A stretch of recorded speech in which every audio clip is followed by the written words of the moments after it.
Hi guys, and welcome back to our IELTS course. In our today's lesson we are going to learn about section 3 and 4, and also we'll review different strategies and tips for these two sections.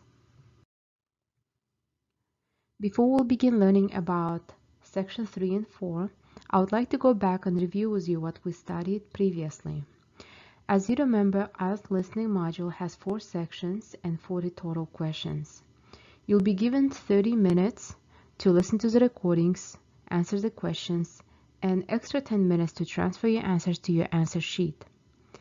As you remember, we had 4 sections, and section 1 is going to be about a conversation within a social situation. Section 2 is going to be a monologue on the general subject. Our section 3 is going to be a conversation between up to 4 people with an educational or training context. And our final section 4 is going to be a monologue as a lecture or academic talk. You'll hear also different task types. You'll be completing them in the IELTS listening test. They are going to be as the following ones: note completion, gap fill, short answer, table completion, the most popular multiple choice questions, sentence completion, and labeling a diagram. So that's what we have for the listening module. And today we'll continue learning about section 3 and 4. Now we are going to review section 3. It is going to be about discussion. The main strategy here to remember is listening for details. Remember, a speaker may correct himself or herself, so you need to pay attention to the possible changes in opinions and facts. To focus on the details, circle the keywords in the question or statement and keywords in the multiple choice options as well. Listen for these words or similar words in the discussion. Sometimes, as you remember, speakers do not say exactly the same words, but they paraphrase their ideas. Listen carefully because a speaker may also alter what he or she says. Here we have an example from authentic IELTS test. For example, speaker might say the following: I left on June 25th. No, it was the 26th. I arrived on the 25th. But returned on the 26th. So see, it can be a little bit confusing, so you need to really pay attention and understand what kind of question you have when the person arrived or when the person left. So make sure you are listening carefully and taking your notes. And now you can see our example for the discussion type of task. What you have to do here is to circle the keywords, and in my case I highlighted them for you, and listen to the audio and answer the question. So for example, our first question is asking you, what does a student say about the introductory Spanish class? So when you highlight the keywords, so for example, student is a very important word, and introductory Spanish, also pay attention that it's not only Spanish but introductory Spanish. Maybe student is going to talk about different types of Spanish classes, such as middle level or intermediate or advanced, so make sure that you are paying attention to modifier you have before the word Spanish. And also, as I mentioned earlier, so you have your multiple choices ABC, so you need to pay attention and highlight or circle the keywords. In this case, he took it already, so took already, too easy, and doesn't have room. So doesn't have room, think about a paraphrase as well. When someone says doesn't have room, it means his schedule doesn't have room. So that means that his schedule is full. So they might say it differently in the listening recording. And the following two questions are similar to our first one. So make sure before you start listening to the recording that you take notes, circle the keywords, and listen carefully. Now we're going to review how to label a diagram. Try to label the diagram without hearing the audio. This will focus your attention on what you need to listen. Also try to pay attention to the directions. And remember not to write more words than required. For example, in the following diagram and task, you are required to write only 2 words. If you write 3 words, your response automatically will be incorrect. So make sure to write 1 or 2 words when you are completing a labeling the diagram kind of task, matching words and phrases. When we have this task, we need to read the list to make an assumption about the topic of the discussion. Also, paraphrasing the items in the list is very important too, because it will prepare you for the discussion and what you are going to hear. The most important tip here to remember is that some items in the list may not be mentioned in the discussion, or they may be mentioned in different order. So here we have an example from A through D, and you have a paraphrase on the side. So for example, in our A, it states the following: it requires weekend hours. So you might hear something like work on Saturdays and Sundays. And for example, B, the salary is too low, and instead you might hear something, it doesn't pay much. C, it's far from his home, it requires a long drive. And D, it's already been filled, they've already hired someone. So as you see, paraphrase is very important, and I can prepare you for the discussion you are going to hear. Also, make sure that you are preparing yourself and thinking about different ways of saying some things, because in the listening part, it's not going to be exactly like you see in A, B, C, D. Alright guys, so look at the following example we have from the authentic IELTS test. And the IELTS test is asking you, what does Elizabeth do in each one of her classes? Choose your answers from the box. You are given A, B, C, D. For example, A, write papers, B, give a presentation, C, go on the field trips, and D, read a lot. And you also see paraphrase that I have written about these answers. So as I mentioned previously to you, that you're not going to hear sometimes the same exact words like writing papers. It can be stated as researching or writing essays. Giving a presentation can be said as giving a speech. So you also have three following classes: economics, sociology, and geology. If you have a similar task like this one, all you have to do, for example, economics, and you are going to write down which one, A, B, C, D. In economics class, she is writing papers maybe, so you're going to write down A. Sociology class, maybe she's going on the field trip, so for sociology you're going to write down C. And for example, geology, maybe she's reading a lot, or maybe she's writing papers as well, so it can be an A or D. As you can see, some answers can be repeated. So for example, economics and geology both can be an A. Just pay attention and listen carefully.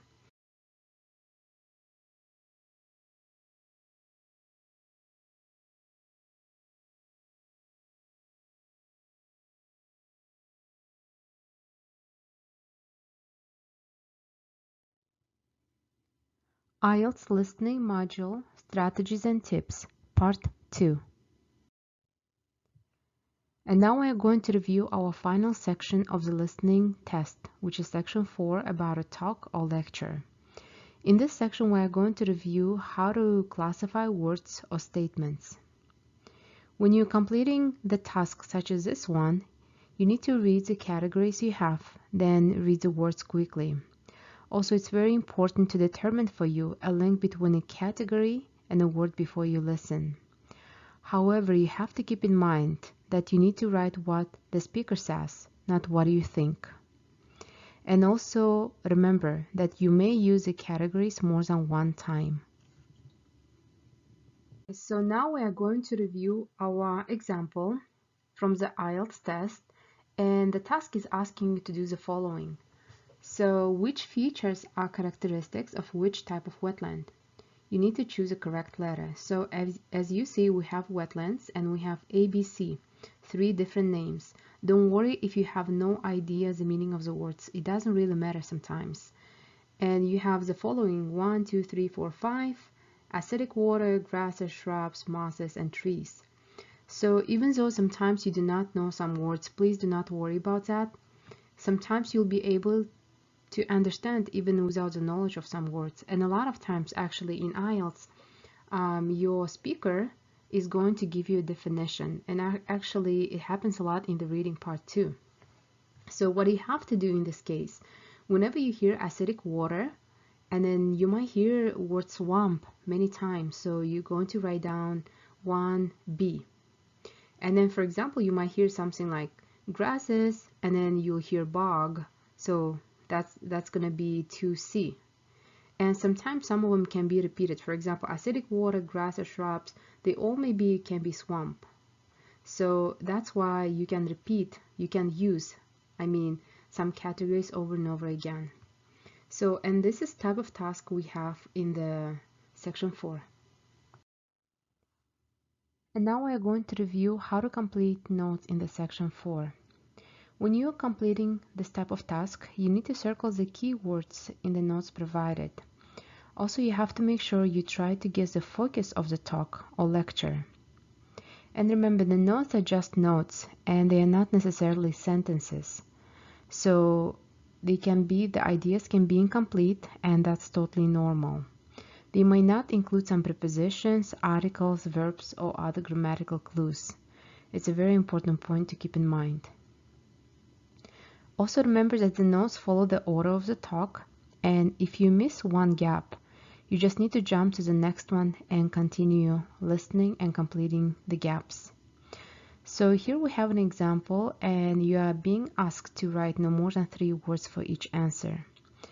Before you start listening, make sure you are reading the notes you have and you actually understand what the notes are about. So for example, here we have a topic about color blindness.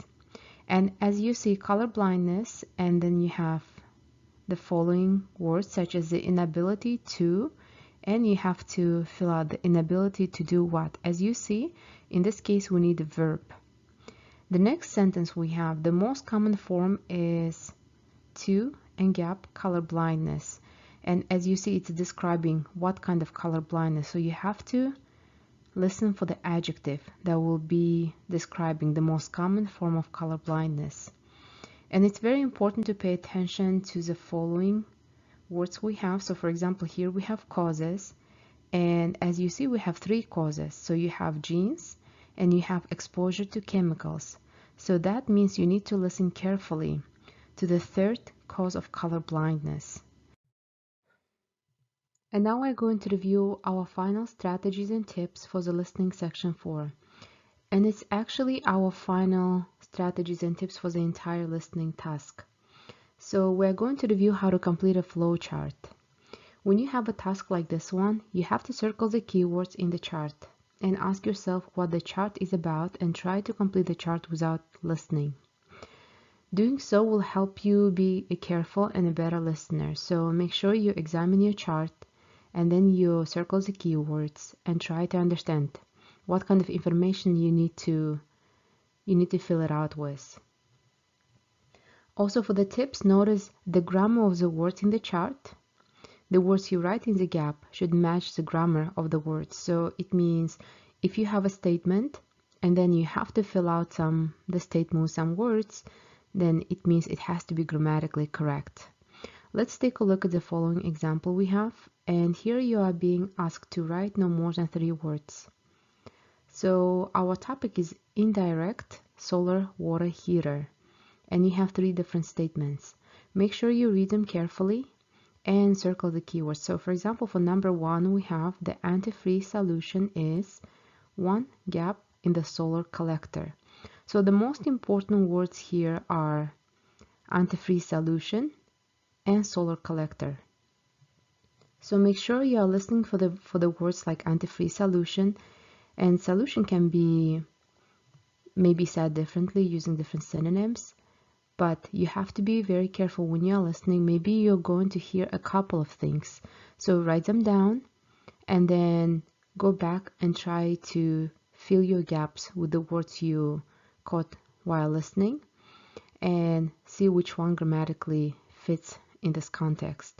And that's how you're going to complete this type of task. And don't forget, this is one of the most challenging part in the IELTS exam. It's a listening section 4. So always do your best, and if you skip some of the statements and you didn't get information, that's totally fine. Just make sure you don't give up and continue listening carefully. And now we are going to review our final recap for the listening task. As you remember, you'll be given 40 minutes to complete listening task, 30 minutes listening to the recordings, and 10 minutes transferring your answers to your answer sheets. You'll have 40 questions in total, and your section 4 is going to be about a lecture, which is going to last between 3 to 5 minutes, And section 3 is going to be about a conversation between up to 4 people with an educational training context. And remember, you'll hear everything only one time. So you have to be very careful and make sure you take notes and listen carefully and prepare yourself and predict information. Also remember that the notes follows the order of the talk. That means if you miss one gap, you need to move on to the next one. And this is very important that you are listening carefully, and even though you miss some gaps, it's totally fine. Just make sure you are trying to focus again and listen carefully. A lot of times students give up after they miss a couple of gaps, but it doesn't mean you are going to score badly. So make sure you are continuing listening and you are trying to refocus your attention.